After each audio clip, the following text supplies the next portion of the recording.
Good evening, everybody. Thank you for joining this second session of DEF's program on GovTech and improving public service, and also how digital transformation can help us all. On Thursday, I, alongside Tobore Oru, is also a panelist on this call, had a very interesting conversation with Paulo Santana, who is the founder and CEO of Glass. And we discussed how we can improve public service delivery using GovTech. We discussed that governments provide service to the people, and it is actually up to the governments to fund the services that they want to see improve in their environment. We talked about how the citizens can benefit, and also part of the problems that GovTech has in Nigeria and why it has not really flourished, why it has not really flourished in Nigeria. And I'm very thankful today that I have very experienced individuals on this panel as well, where we'll be discussing how we can rethink development aid in the digital world. Well, before we understand how we can think developmental aid in the digital world, we need to understand what developmental aid is. And according to, there are different definitions online, and some of them don't even agree that developmental aid is a great thing for the rest of the world. But generally, development aid includes monetary assistance in the form of direct grants, programs, training to support the developing countries' political, social, or economic development. After the First World War, the United States and other developed nations have found different ways to aid the economy or the healthcare or the educational systems of developing countries to improve their GDP and their economic growth via different means. And since the First World War, we can all agree that the world has moved on.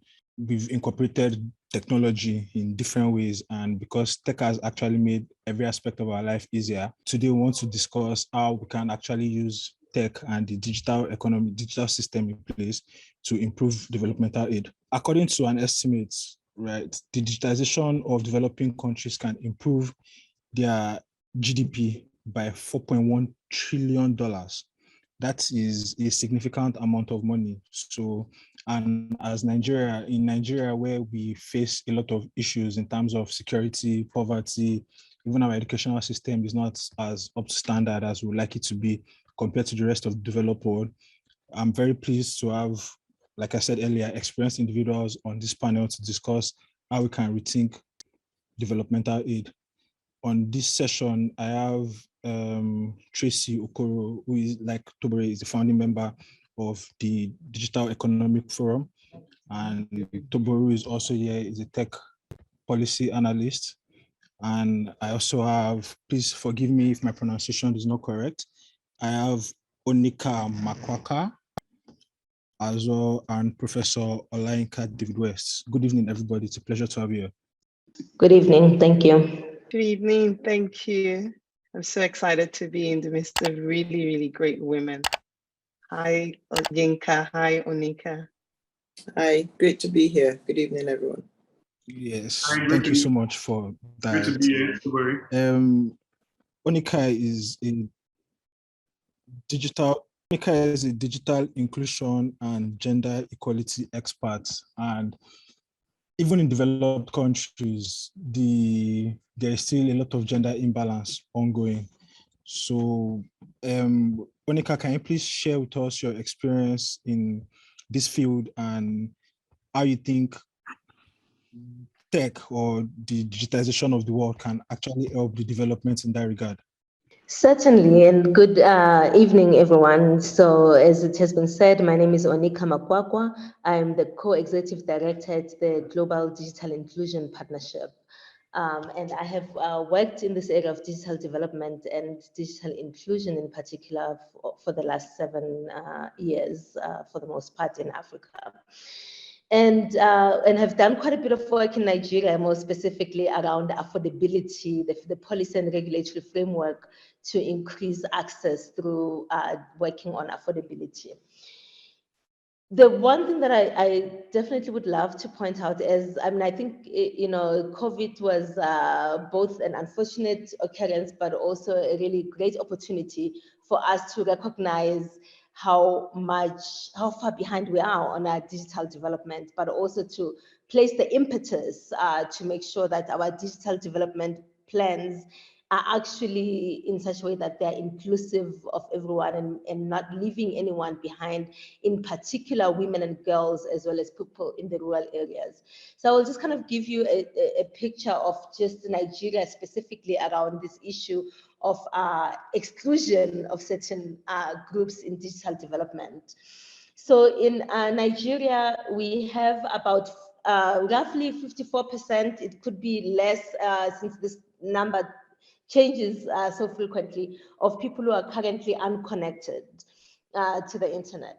Of those, only 12% are meaningfully connected, meaning that these are people who have access to the internet on a daily basis, who own or have access to an adequate device, ideally a smartphone, to be able to connect, have access to unlimited data. And are able to utilize the internet daily. And this is a really important factor because the ITU currently calculates a connected person as someone who accesses the internet once every 3 months. And I'm sure you all can agree with me, that is highly inadequate, and that's a standard that needs to change in order for us to truly say that we've got an inclusive digital development.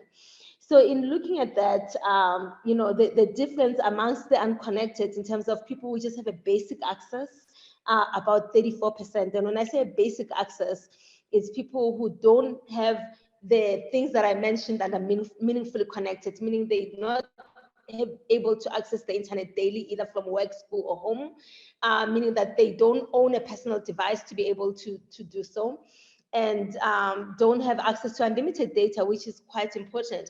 In fact, most of those people are not in the conversation we are having today. So we are leaving them behind even as we plan around our development and digitization. And I think what's most important for us to recognize is that this exclusion, especially of women, is actually costly to our economy. It's not just about technical development, it's also about the economy. When you look at Nigeria specifically, the research we did in 2021 in terms of women during COVID, we found that women who had access to the internet during the COVID lockdowns in Nigeria specifically were able to continue to earn some type of an income as opposed to those who did not. So when you think about the fact that when people earn an income, they contribute to society, they contribute to the economy as a whole, we have an opportunity to look at our digital development, but also as we begin to talk about a digital economy, it is really important that we don't recreate another economy that excludes women in the same way that we've done. And in order to do so, there's just some key, and I'm gonna just kind of wrap it up by saying that there's some key things that we see as guidance for governments to make sure that they are developing in a way that is inclusive, especially for women and girls, as well as people in rural areas as well. And we call this the REACT framework, with the R meaning that we need to look at a rights-based framework for ensuring that we are being inclusive to everyone. And just to break that down a little bit, as we talk about the digital economy, for example, the issue of digital consumer rights in our frameworks is very important because this is about trust, right? We have a trust deficit between government, between society, between private sector and civil society. So in order to build that trust and make sure that we don't end up with a user gap where people have access but are not using the internet, we need to make sure that their rights that they enjoy in their offline lives also exist for them in their online lives. So digital consumer rights become important. So a rights-based framework. We also need to focus on education. And not just education, but also making sure as we focus on education that we are providing the necessary education and skills development for women and girls in particular to be able to begin to close this digital gender gap. We need to focus on access, both in terms of affordability and access itself. Quite a number of women in the Nigeria survey in 2021 mentioned the number one reason for not being able to be online was the affordability issue, as well as the lack of affordability of devices. So for Nigeria, more specifically, I would say that we need to begin to look at taxation in the sector of ICT, taxes that face consumers. your communication service tax, your duty, import duty tax. All of those taxes actually increase the cost of access for Nigerians, whether it's VAT on airtime, all of those taxes. In fact, if you could roll those taxes back a little bit, you would have more use and therefore more activity in the digital economy, which then ultimately would bring more revenue to the country. So the issue of access and affordability needs to be addressed. The fourth issue, C, which is content in the REACT framework, and the content issue is really around making sure that we are developing skills and opportunities for Africans, not only as consumers of content online, but we need to really begin to also support areas of innovation so that Africans can also be innovators and creators of content online. Otherwise, we are just going online to play on social media and consume other people's content. And this also means that, having openness to create content in local languages. Majority of our citizens in Africa do not speak English, and therefore, it behooves us to make sure that we are developing content that is diverse. This is the one platform where we truly can have multilingual communication in a way that includes and brings everyone along. And lastly, it's really important to set realistic and very clear targets on how you are going to reach women in this digital development strategy. It's not going to happen on its own. The discrimination against women is not just online. It actually is a reflection of what actually exists in society. So we cannot afford to have a mentality of we build the digital technologies and platforms and they will just come automatically. We have to be intentional about including women. And so lastly, I will conclude by congratulating the organizers of this forum, because this is one of very few forums that talk about digital technologies and digital development where you have women on the panel, and not just one. I usually call those manels, an all-male panel.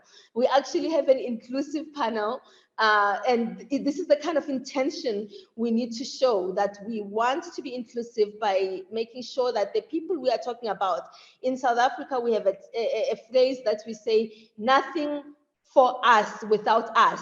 So if you want to be inclusive of women, ask the women before you build a digital development center for them. Ask them what they want, where they want it to be, how they want it, so that we are truly inclusive and consultative in the process of doing so. Thank you. I will pause here. Thank you. Thank you. Thank you. Thank you so much for your insightful statements on the situations facing women, especially. Tobore, let me ask you this. I mean, as a tech policy analyst, are you aware of any policies to further the inclusion for women? I think that's exactly why we're having this conversation. First of all, I would just like to thank our guests, Madam Onica and Professor Olayinka, for gracing us with their presence. A lot of the things that she touched on are things that we want to begin to spread awareness of in the Nigerian tech ecosystem. We know digital rights is now a thing in Nigeria because over the past few years we've experienced a measure of autocracy. And it's brought digital rights, I think, to the forefront of discussions. However, I don't think there's anything there. I don't think there's so much conversation going on about gender digital equity, which then goes beyond the scope of rights to include access for women. For affordable internet, internet-enabled devices.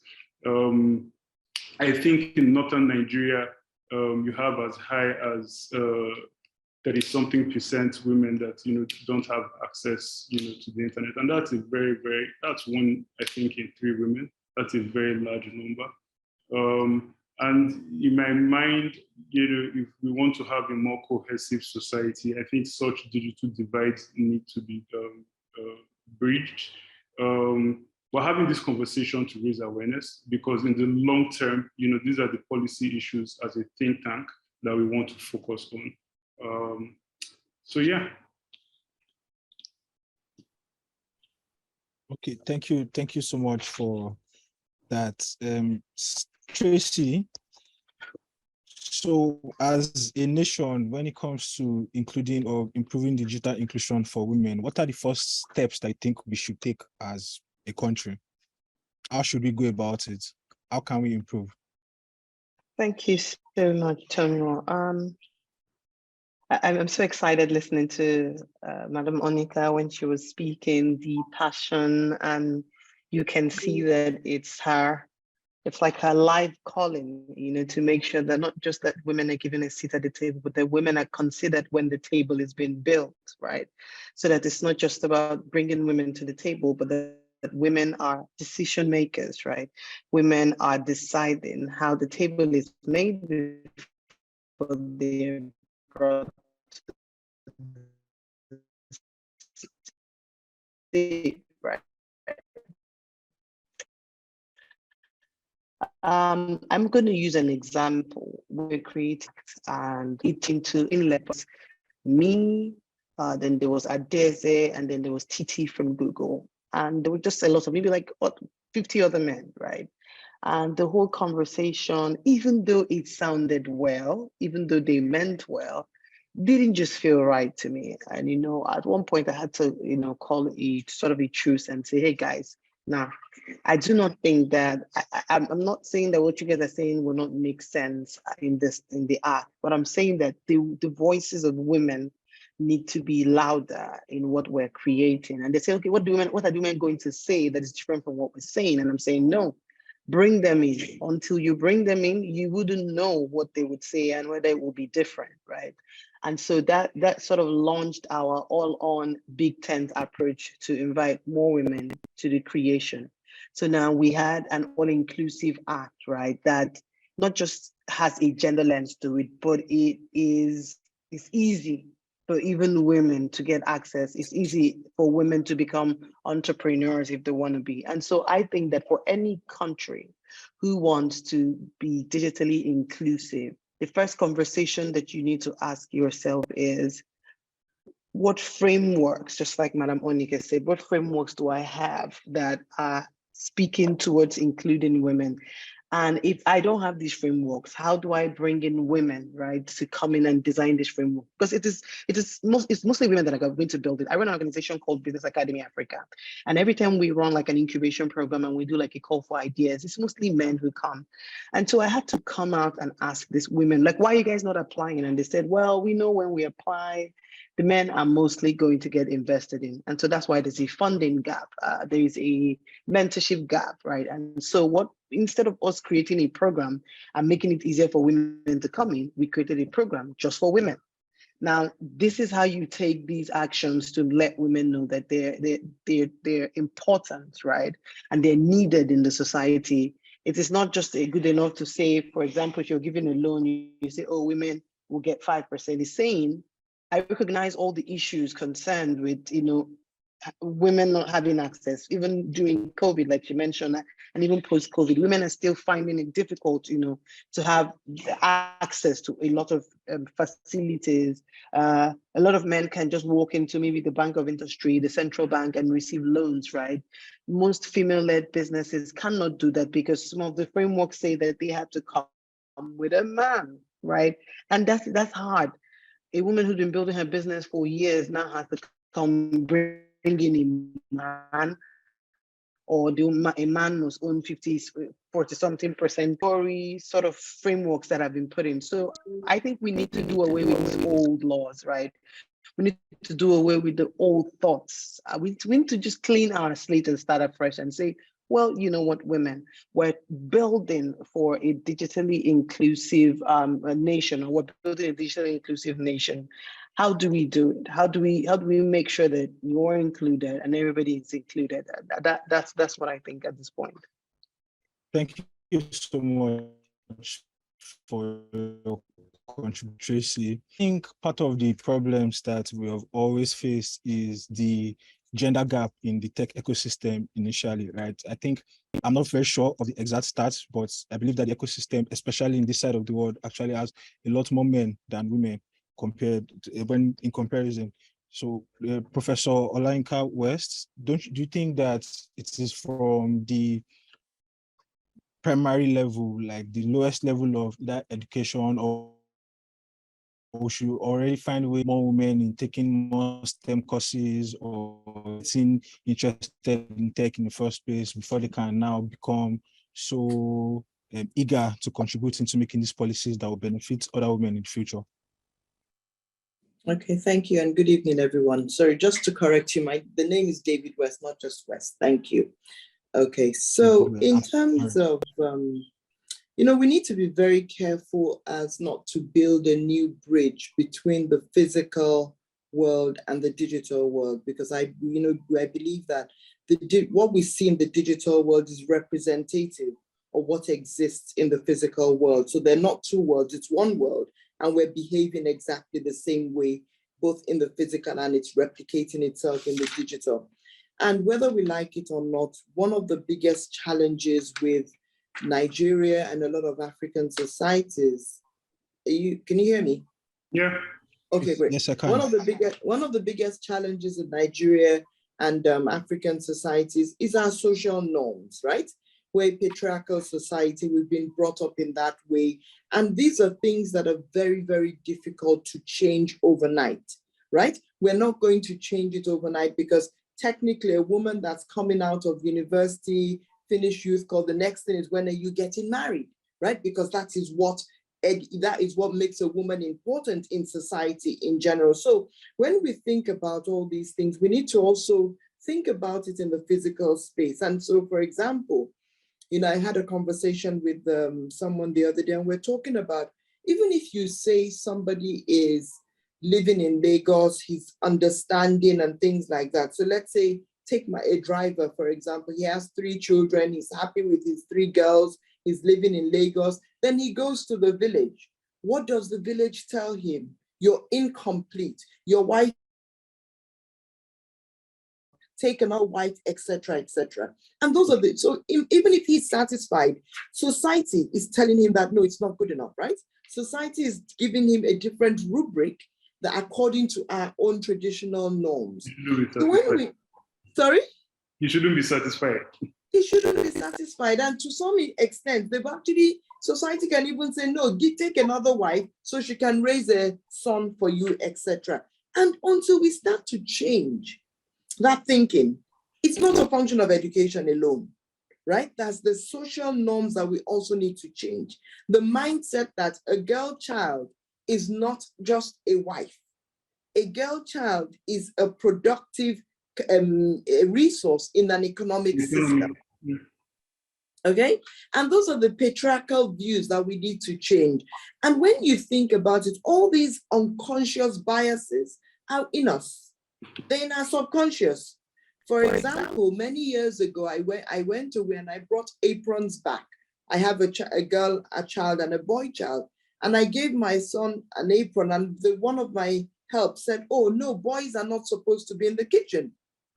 And I'm like, who says? So you're realizing that we're raising men who cannot do anything because they've been taught to sit down and let the woman or the girl child do all the work and all the cooking and all the cleaning, right? So going back to that, we need to address these things fundamentally through our social structures, through our social norms. And then then you add that with education, because even when women go and study science and tech, when I studied computer science, there were less than 5 women in the class, right? Why is that? Because again, women have been normalized to tell that, oh, you don't study that, you go and study home economics, you go and do something that's easy, so you go and teach, so you can be at home to take care of your children. Something more. Sorry, Tracy, you're saying? No, I'm saying women were pushed to do something more maternal. Okay, so I think that whatever we need to do has to start in the physical world, because we can't create a new ideology or a different system in that digital world. And that goes back to these issues around social norms, even the women themselves, right? Some women don't see themselves in this kind of capacities or capabilities.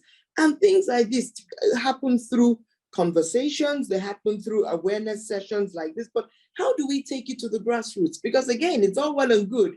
Onica just said, oh, in terms of who has access. So this conversation is only amongst people who have already solved the problem, right? So we're talking to ourselves, right? How do we take this to the grassroots? How do we take it to the girl child in Anambra State, right? Because those are the different types of things we need to be thinking about. And I think therein lies the challenge, because society in itself also has a responsibility.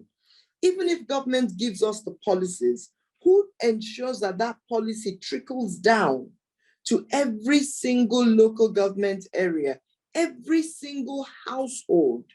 Because that's where it starts from, right? Because again, even if you go to school and then you go home and your mother says, no, you can't do homework, you have to go and cook and clean, the whole purpose of education and empowerment is lost because you're not able to devote as much time to studying. So I would beg to differ that whatever we're thinking about and however we're thinking, those policies need to start in the traditional space, and then we can only evolve them and grow them into the digital space. Thank you. Thank you so much for your contribution. I saw that Tobore had his hand up. I think he has something to say. I'd like to take that because I'm leading the subnational implementation, right? And this is because I mentioned how we've created this policy, but then I had to take it upon myself, right, to become the state adoption lead, because I understand what you're trying to say, Professor, right? So now I'm communicating with states, right? So that they can also now create these state policies, because we run a system where states are sovereign. So now we want to trickle it down. So states get your own policies and get your own programs. Now, once states also get their policies and programs, I will also take it upon myself to follow states to make sure that they do implement this program, right? Because I do not want a scenario where I'm only known that I helped to create these policies without them actually having like real life effect. Like there can be lives that were touched as a result of these policies. So right, what you're saying is great, right? People or systems have to be responsible for starting and finishing means making sure that there are actual lives that are affected, right, by the change. So Tobore, you can.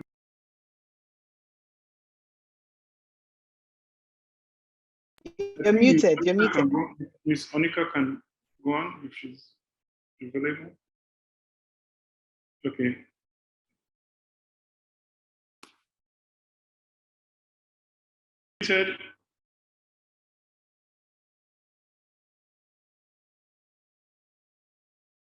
You're muted. Onica, we can't hear you. You're not muted, but we can't hear you. What's happening? Can you hear me now? Yes. Okay, perfect. Thank you. So I was going to say that, and thank you so much for raising that. I totally agree that we cannot work on digital gender inclusion in isolation, because it truly is a reflection of what happens in society. However, I do think that there's certain things, digital development is here. It's not going to wait for us to sort ourselves out, but we also can't afford to have another platform that excludes women. So one of the things that I like to propose also is that perhaps instead of STEM education, we need to begin to think about STEAM education.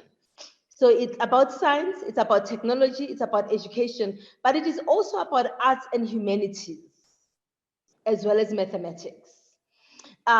Because this is also how we bring in, because I've been just really struggling a lot with also all these efforts around teaching girls how to code and teaching everyone how to code.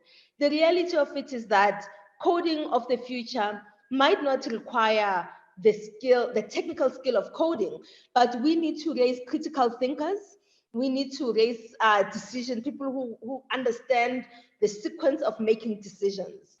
And that sometimes comes from a humanities perspective, understanding humanities perspective, and bringing that into our STEM programs. I think also my other challenge is that I've been very critical of the tech startup environment in Africa in general.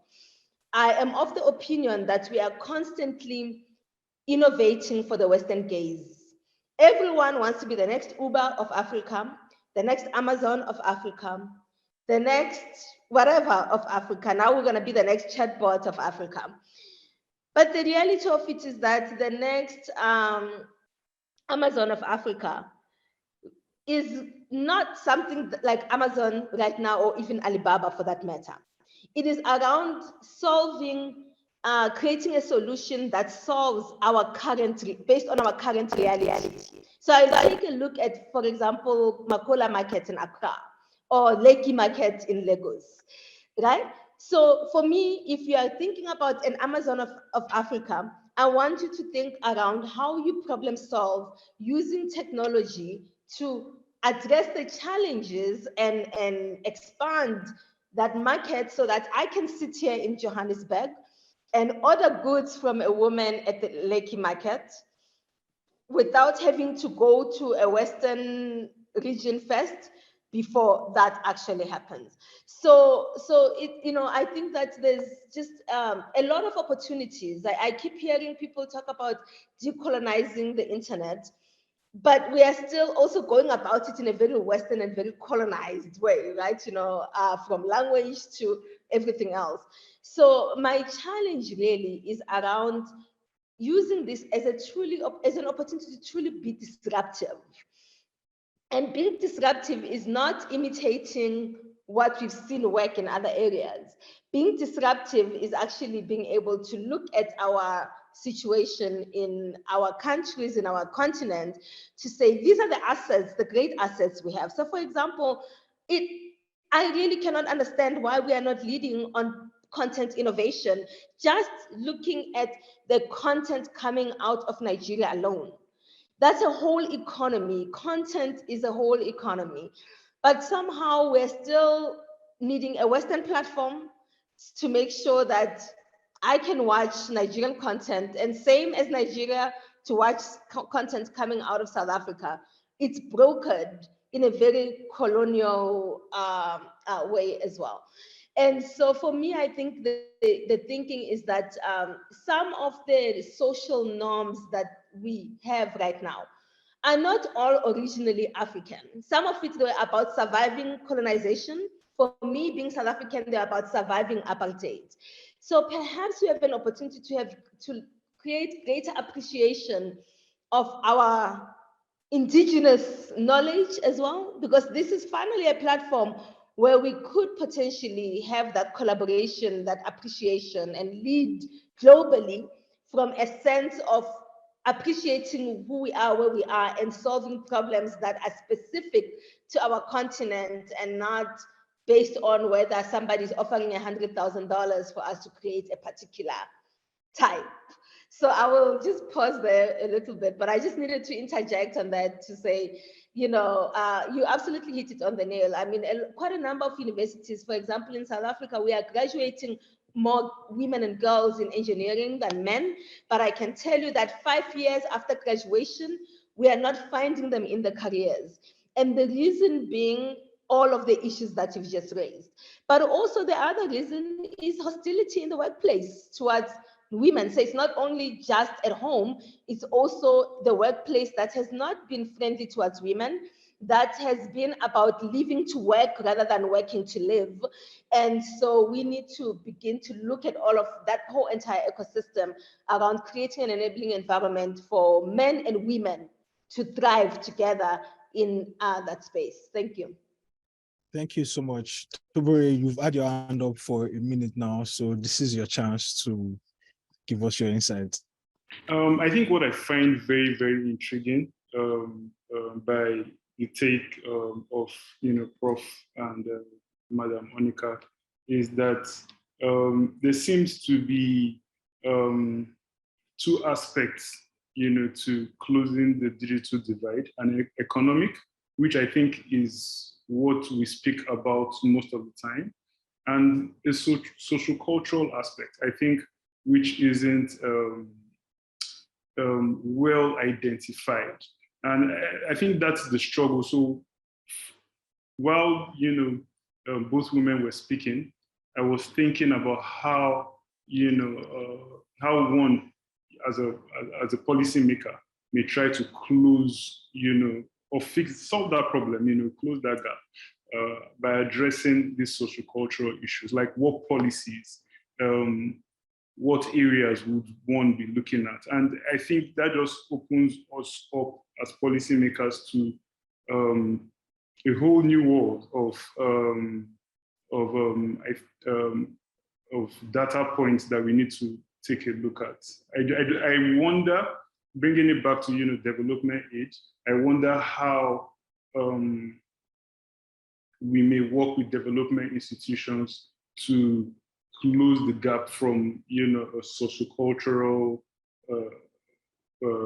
viewpoint. I don't know if any of speakers could say something about that. Okay, do you mind? Let me start. And I think that, we need to be very careful as to development aid and how we take on aid, because it's going back to this global north, global south kind of narrative. And I would go back to what Onica alluded to, especially when we see what's going on in tech and the models that we're deploying in tech. And it goes back to why, my dream use case in financial inclusion is, how do we solve for this issue when a bus breaks down on the way to work, right? And you have to wait and gather around the conductor for your unused fare. How do I solve for that? Because that's a problem that happens every single day, every minute, right? But when you think about what we're doing with our tech, we're almost using our tech to attract venture capital funding rather than looking to solve problems. But that also is because, first of all, do we have sufficient funding to solve our problems domestically as well? And when you think about the types of funding that we can attract, the funders don't understand our nuances, our social and technical nuances. So they're looking at it from what can scale, what can grow, how can we mainstream a lot of these issues and problems. So I'm not sure if development funding can help us in building things like that, because one thing that I go back to when we look at mobile money and technology and development is that the one story people don't tell us is that M-Pesa, as much as we support it and celebrate its success, was actually built with development aid, right? So how do we take something like that, start a product or start a project, and then also give it the opportunity to scale and grow? That also means it has to meet all the conditions that Onica spoke of before: affordability, market reach, appropriateness of the market and the problem it's trying to address and solve. So until we start thinking about, how do I solve for the woman selling corn on the road? How do I solve for the woman selling barley? And it goes back to our innovation landscape. The final example I'll go back to is not even in the digital space. Look at a country like Italy, for example. Italy's staple food is pizza. You go around Italy, every mom and pop shop, right, has a proper pizza oven, etc., etc. Yet we have all our street food. How much have we done in terms of innovating better ways to grill, better ways to, to make roasted corn, to make boiled corn, to going away from fossils like charcoal, etc., etc. And there are opportunities there. So why do we always think that we have to replicate what, the oven that somebody else is doing? Let's create our own ovens for our own local taste. And the numbers are there. So I think we need to go back to the drawing board and ask ourselves, who are we from an identity perspective? Are we chasing shadows, or are we creating our own opportunities? Thank you. Thank you so much. Professor Yinka. Okay, Tobore, you can go. You can go. Yeah, I was going to tell you to go ahead because I saw that you had your hand up the moment Tobore asked the question about how we can improve these sociocultural problems with the aid of developmental agencies and all that. So please carry on. So Business Academy was built from the argument that we don't need a development aid, right? I think that if you even look at it, I think that the fast decline that we have as a society that is very emotional and cultural and very passionate about who we are is from the fact that we've had our hands out for a long time, that we have forgotten what it takes to look inward, right? And so part of my theory, or the theory of change for Business Academy, is the fact that development aid won't help us, but that market-driven and mission-driven entrepreneurs who are going to be solving their community problems are the ones who are going to democratize access to basic services and needs, incorporating community identity. Now, let me explain what that meant for me. What Professor Olayinka just said, right? I wanted to help support startups that were going to look at maybe, let's say, a Gbagi village in Abuja and say, these women, they are known for their pottery, but they can only serve a certain kind of market. But then when people buy that same market, they take it to some big stores out of the world and they sell it really good. But then these women are selling all these really original pots and all sorts of things that they've made out of clay. But they have problems with children having access to quality education. They have problems with access to quality drinking water. They have problems with all sorts of things. And then nobody is solving for that. So, I mean, I support that, we should build and figure out ways, but I think that entrepreneurs will still be the ones that will solve the problem, because these are the guys who are going to be building the tools, who are going to be building the services, who are going to be building the products that people would use. Now, maybe that these products and services will be built in such a way that we have these levels of people in mind.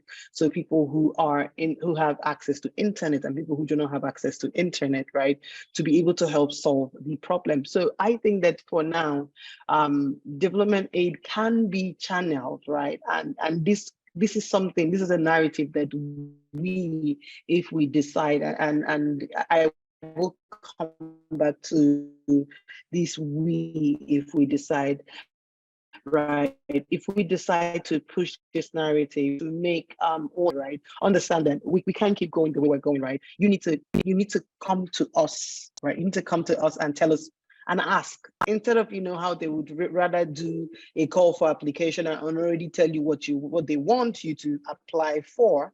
I would rather that they come and have a sit down and say, what do you want to solve and how do you hope to solve it, right?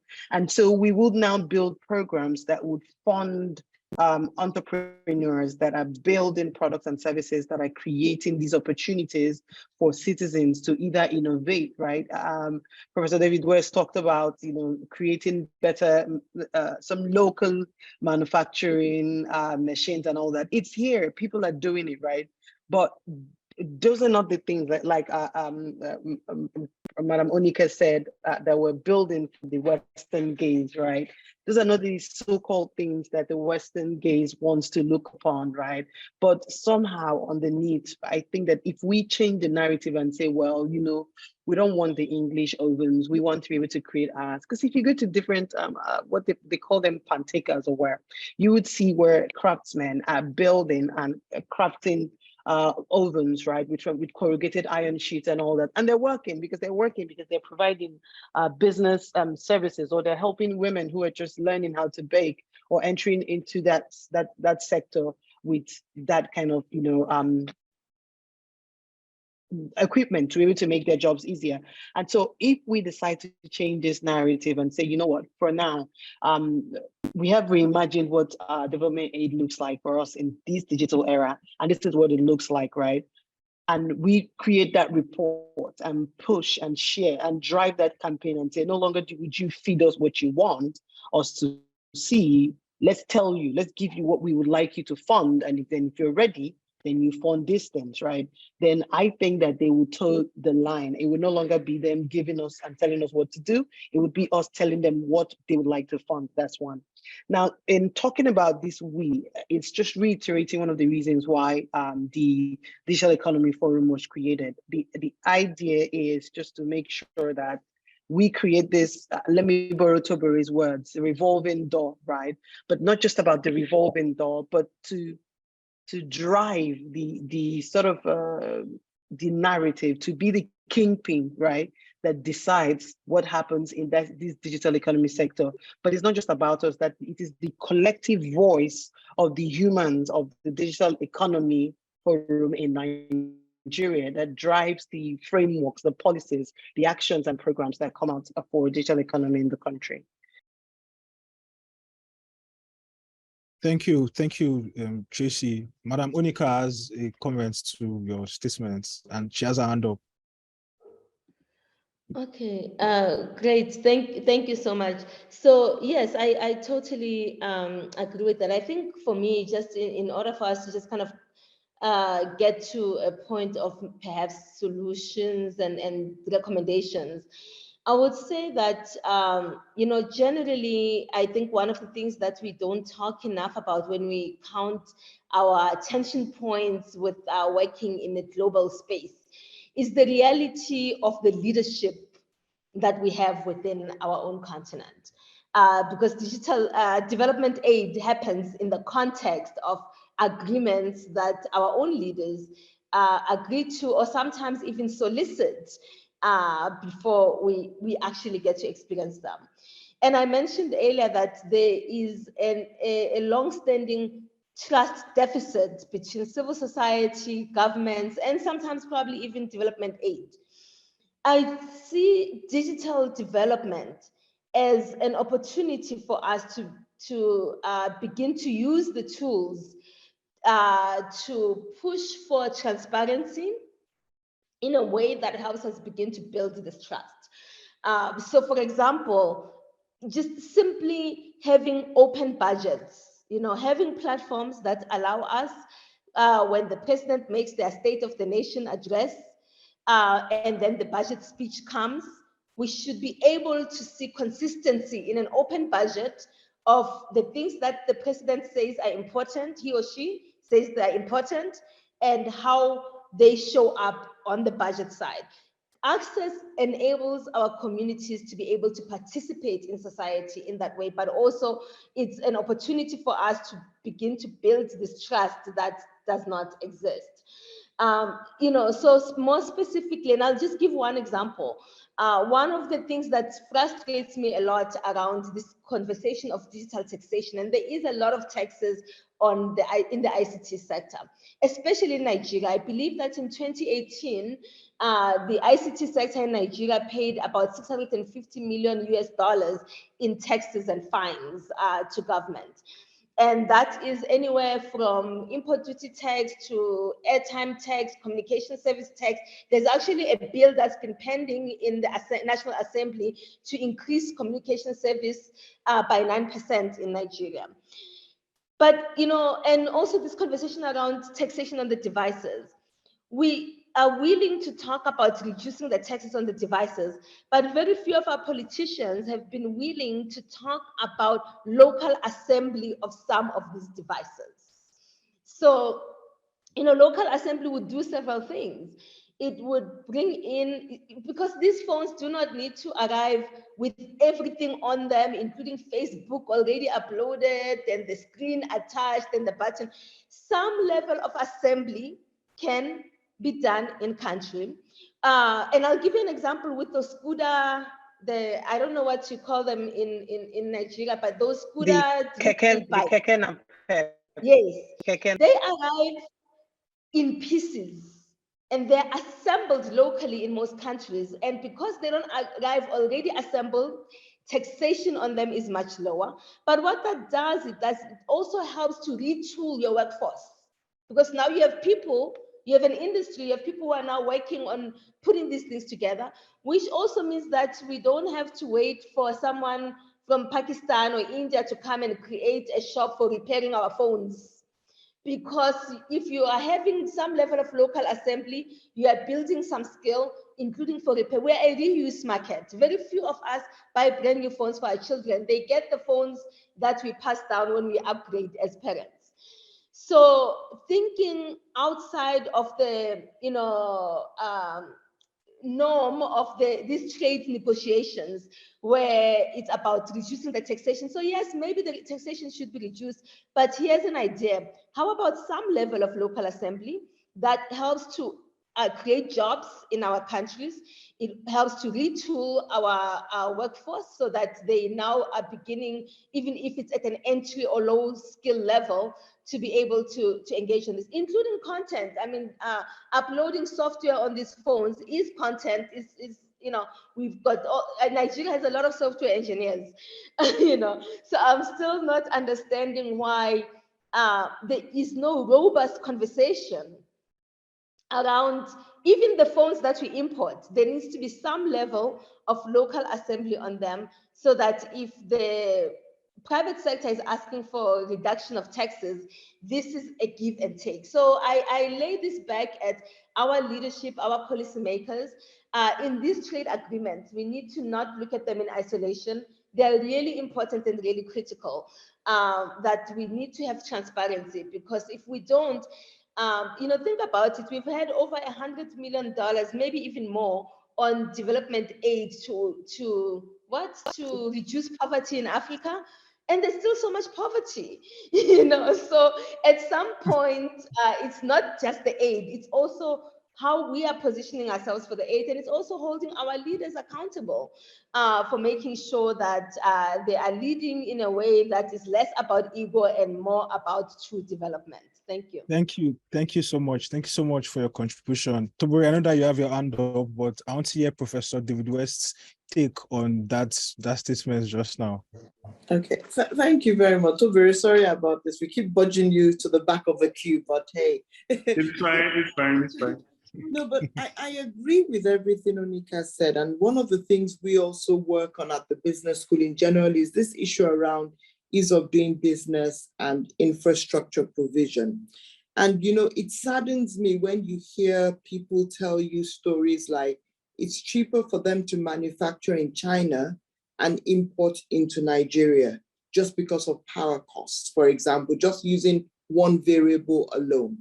And so while we want these kinds of trade agreements, because we do have local content policies as well, even in the tech sector, we have these local content policies, but from an economics perspective, if we had to produce some of those products and services locally, we ourselves won't be able to afford it, right? Yeah, and that's the honest. Okay, and so we need to really, and this goes back to how do we hold our leaders to account to ensure that we can create an environment where everybody can work and thrive and serve their communities.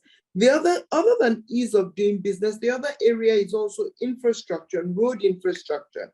Now, I'm not sure how many of you realize what it costs to get a container, a shipment of goods from Lagos to Kano, right? It costs just as much or even more for that distance than the long haul from China to Lagos.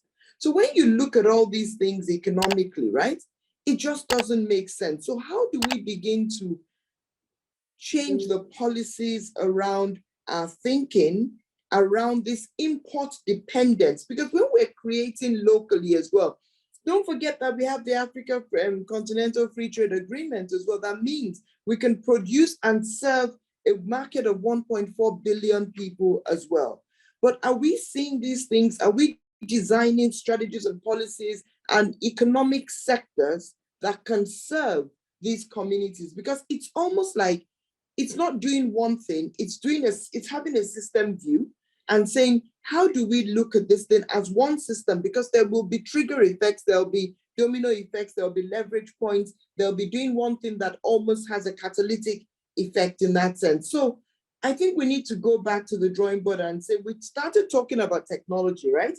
And you can see how we've dovetailed into the different sectors. We started talking about technology and gender, right? And how we talked about development aid. And we've dovetailed into the fundamentals of building an economy that can actually host businesses, because we need that in this sector. We need entrepreneurs to be able to put food on their table, employ people, because that's the heart of our economy.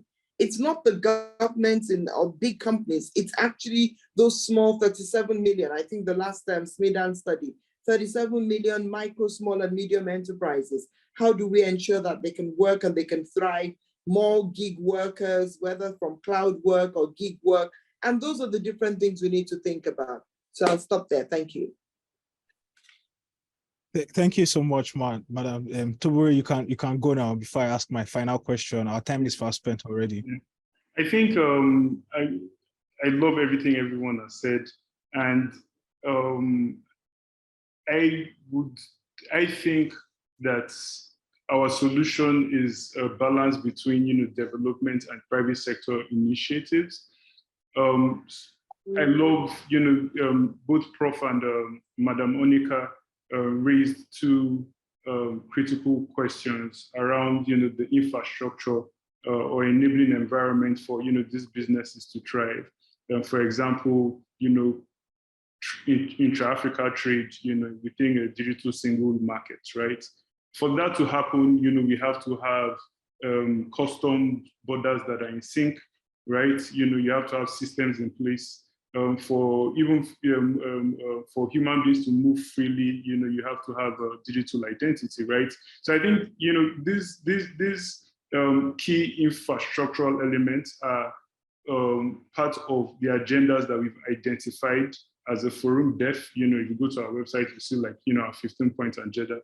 And I think we've also modeled our think tank as a community-based organization because we know we need to rally around the critical voices as one voice and say, hey, this is what we want. If no, we're not going anywhere. That's the only way we think in Nigeria we can hold power holders or engage power holders and say these actions are actions we feel would drive change.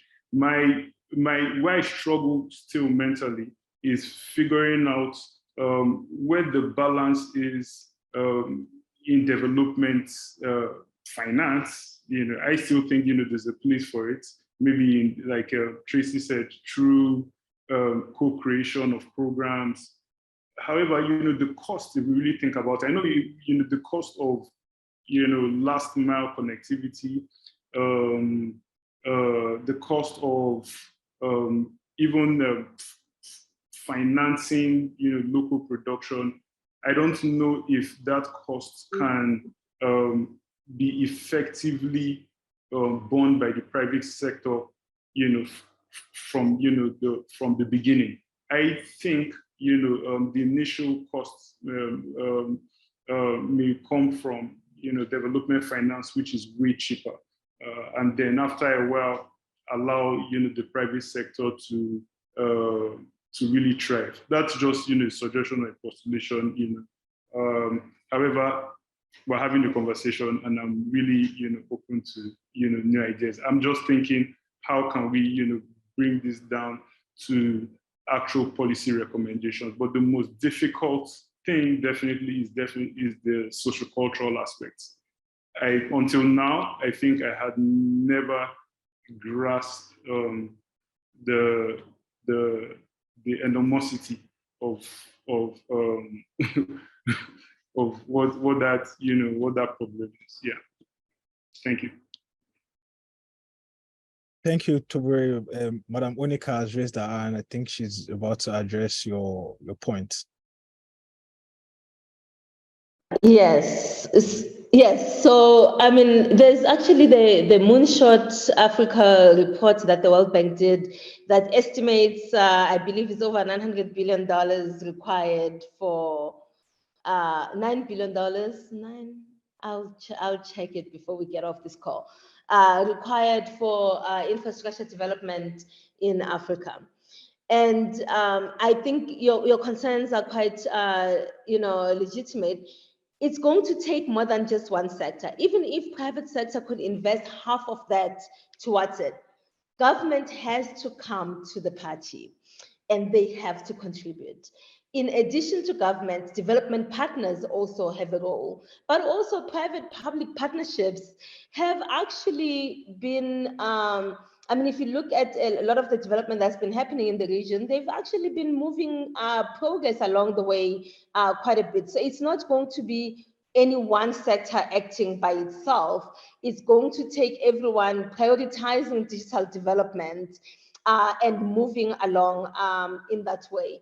So, because it is quite costly, but also we need to be careful as according to the last report of GSMA, Africa is also now developing what they're calling a user gap, meaning that we are now seeing more people who live within access of a broadband connectivity, but are not using that connectivity.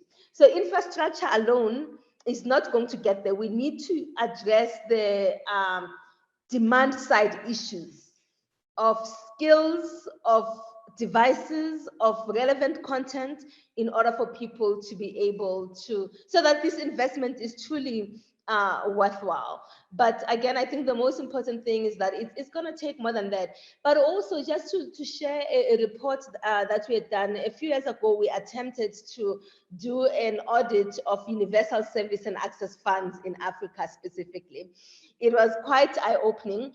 So we need to also advocate for smart use of those funds. Universal service and access funds are basically, it's a fund, Nigeria has one, most countries have one, where it's a percentage of profits from the mobile operators contributed towards this fund, and it is meant to be used to close digital divides, especially rural connectivity.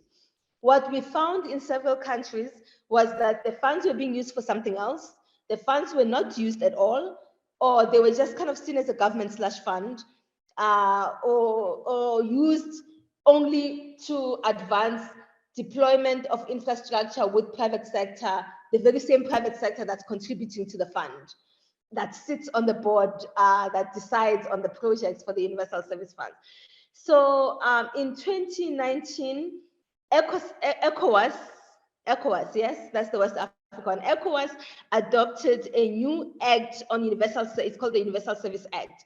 Unfortunately, COVID has delayed the implementation of this act, but Nigeria has signed on. In fact, all the West Africa states have signed on to this new act, and there's now a requirement for everyone to align their universal service funds alongside this act. And the act calls for transparency.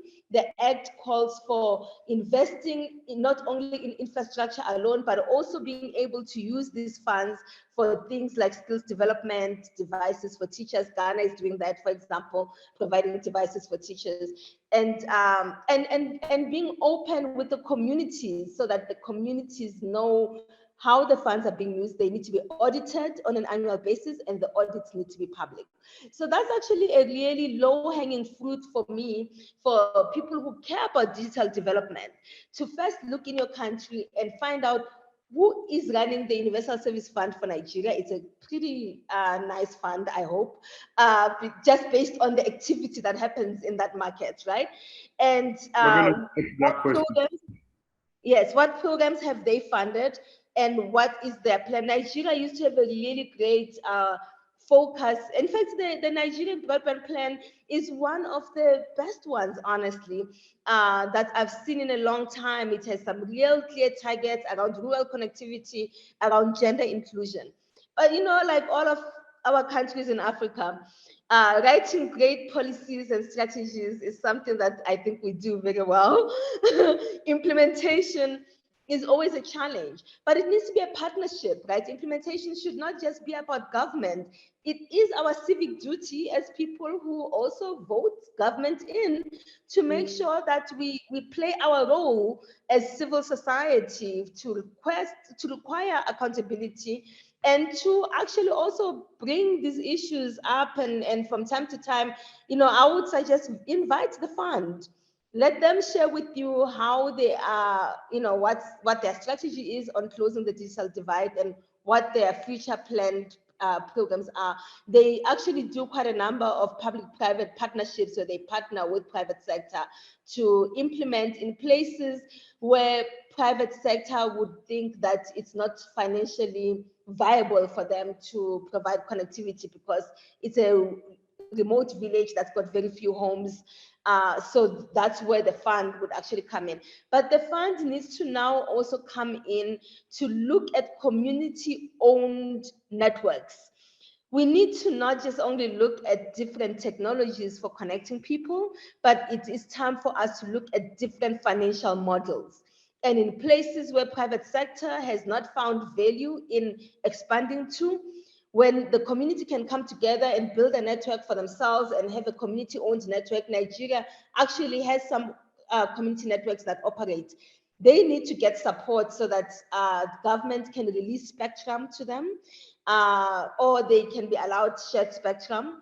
Alternatively, also as government, as the country moves from analog to digital, the vacated spectrum could be provided for community network to operate and to, you know, try different technologies like TV white spaces for connectivity, especially for rural schools and community centers. We have to be open to not just only different technology ways of connecting people, but the different financial models. It cannot all be for profit, because we've got majority, we are the continent that has a majority of the people in the world who are still unconnected.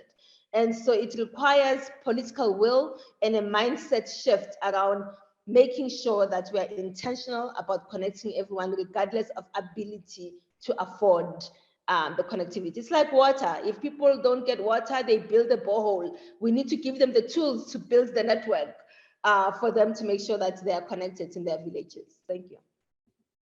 Thank you. Thank you so much, Madam Onica. Thank you so much, everyone that has joined this session. I know that if we leave the mic open now, we'll just continue to talk and talk and talk and always talk about how we can improve the development aid using this digital world. So thank you so much for that. And I personally have learned a lot today from a lot of experts like Tobore. Earlier, I knew that there was a socio-cultural problem, but I guess I did not understand how big, how enormous it was. So for me today also, I've learned that we as a country, not only we should not allow the governments to bear the responsibility of developmental aid, but even the disruptors, the entrepreneurs, the other members of the tech ecosystem should do everything that they need to do to increase connectivity to the undeserved regions or to the marginalized community or members of the community. We should find a way to improve the reach and usage of digital financial services and a lot of other stuff. I can see that in the charts. Tracy has suggested that we should get the manufacturers to sign partnerships with the government and ensure that the structure and framework needed to allow the full value chain would operate and would be borne by the government. So thank you so much for joining. I'm very confident that DEF will find another way to bring all of us back together, because these are conversations that we need to have as a society constantly, because we need to catch up. We should not be having millions of women or millions of people in different communities not having access to tech as we have. So thank you so much, everyone, for joining. If there's any other final comment, any statement from Tobore or Tracy or Madam Onica before we go. I just want to say thank you all for coming here and joining us live. I really appreciate you for sparing your time. I would love to keep in touch with you, Prof, and Madam Onica to carry on the conversation and see how we can shape and drive tech public policy that benefits more digitalized Nigeria. Thank you for the opportunity. It was great being here. Nice to connect with you all as well, and Onica yourself. Thank you. Great, thank you. Thanks, everyone. Really appreciate this, and looking forward to following you on all the networks. This is really. Thank you, Professor Olayinka. I am going to connect with you. There's so much to take from you. But I'm Onica, you too. Thank you. Thank you. It was a great discussion. All right. Have a good one. Thank you so much, everyone. And thank you for everyone that attended, all our attendees. We appreciate you. All right. Thank you so much, everyone. Bye. Good night.